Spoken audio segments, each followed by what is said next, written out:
Hello, everybody. This is Debo here, and I'll be reviewing Above the Law, starring Steven Seagal in his very first movie ever, alongside Pam Grier, Chelsea Ross as Agent Fox, Nelson Fox, that is, Sharon Stone as his wife, Henry Silva as the villain.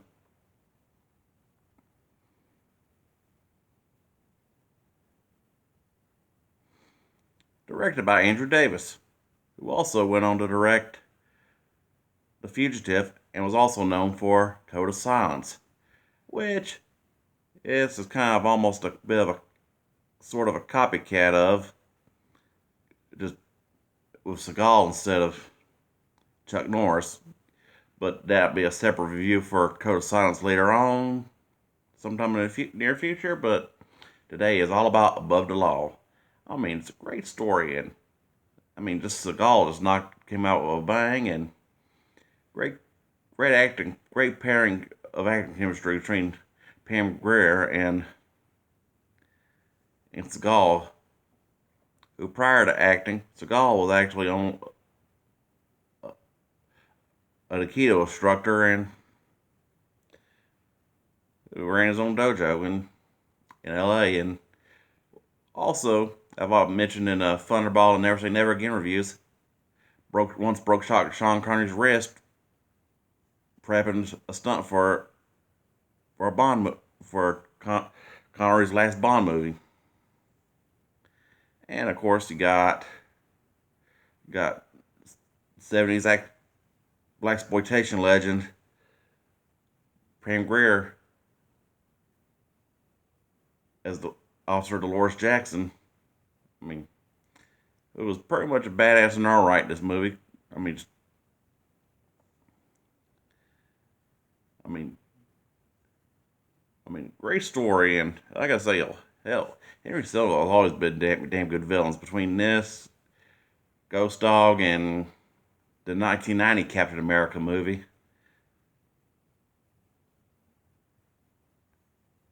I mean, great. I mean, just excellent all-out story of how Seagal's character Nico Costescani, where it starts off in Vietnam, where he's on a CIA mission, and then just finds out how corrupt it is, and he's all like, "Screwed it!" Pulls a Cartman and says, "Screw you guys, I'm going home." And flash forward to present day, which in this case is 1988, where he's having a christening for his or baptism for his newborn. And then, of course, after an incident where he finds out his daughter was hooked up with drug dealers, I mean, his niece, that is. I don't know why I said daughter. Excuse the gaff. But yeah. Then, of course, leads to the whole deal of dealers being working for the CIA as a conspiracy. I mean, which you could almost say this movie was a great allegory for the Iran Contra scandal going on at the time. From the CIA just running drugs and such. But but hey,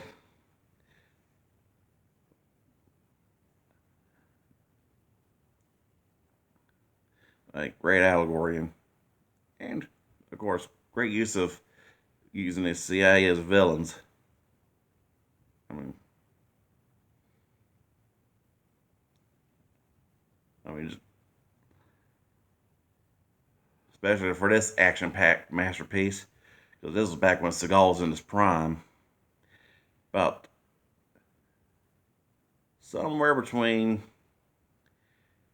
this and Exit Wounds, which I'll eventually review, and then a small bounce back was as pretty much Seagal's whole filmography was a whole hit and miss, to where you got flops or cult classics.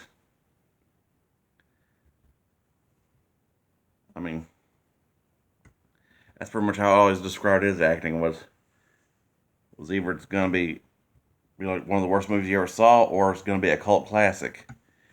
And and luckily for me, a lot of them fell under cult classics.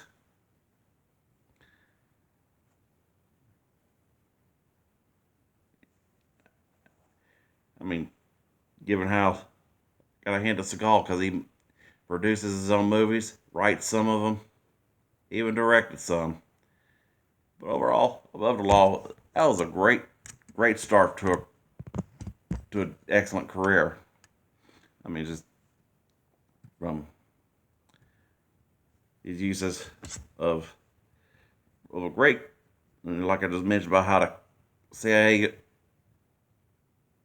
Black Ops agent turned Chicago cop, and the whole scene where he's going out to that bar, which is really a drug den, and releasing, trying to rescue his niece. Then, of course, following a bust at a meatpacking plant, he finds C4, which, of course, is military grade stuff, and is a uncovering connection and reenacted some days to some days from Vietnam to where he was shadow company.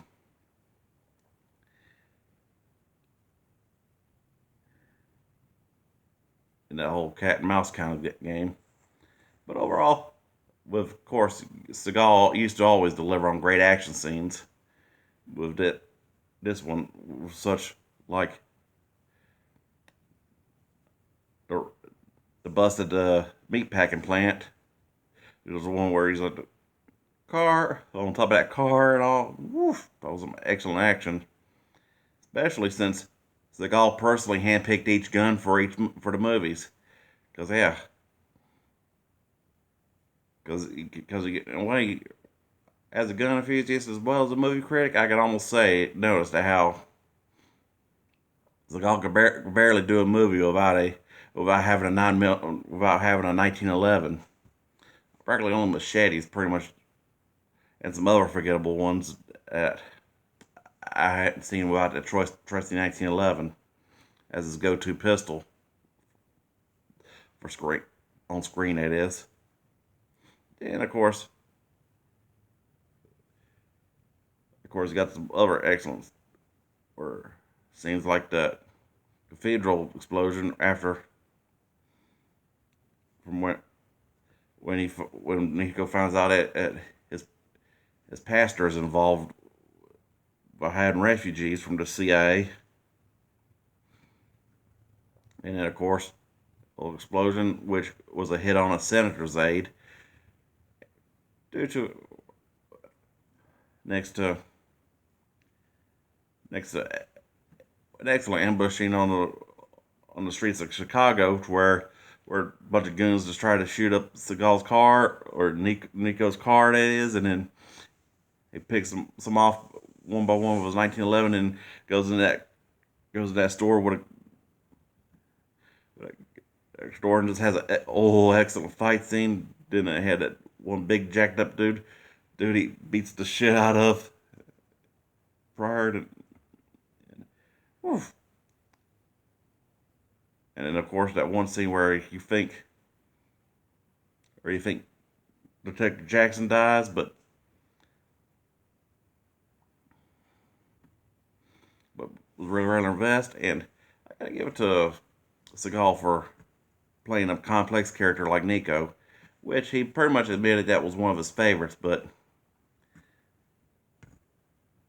didn't do an actual sequel. But you gotta say a lot of a lot of how Seagal movies are always the kind of like similar to where he was always like a cop or a soldier or, or ex gangster.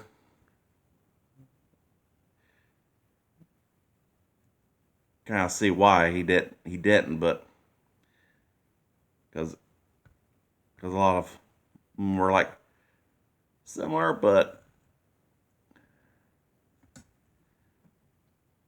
not so much similar because they had like both laws.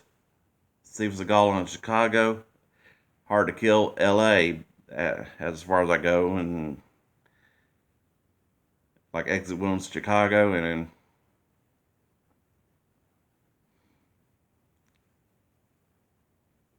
which is majority of the Seagal's filmography, and then of course back to the old epic action scenes and like right in that basement, and in the whole parking lot chase, and then that one scene where he froze the fall in the parking lot things where he froze that CIA goon off that off one of the high points, and then higher levels of the parking lot, and froze it on that subway track. Although should be tram because that was above ground, not instead of subterranean. But it's still the same kind of train, so I'm still gonna call it a subway. But overall, I gotta give this about a 5 out of 5. I mean, epic action, epic casting.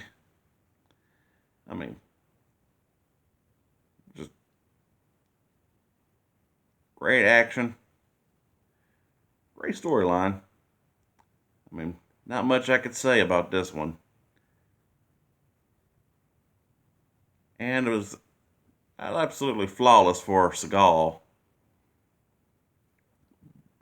So, I hope y'all like, subscribe, and enjoy it. And I'll keep dishing them out.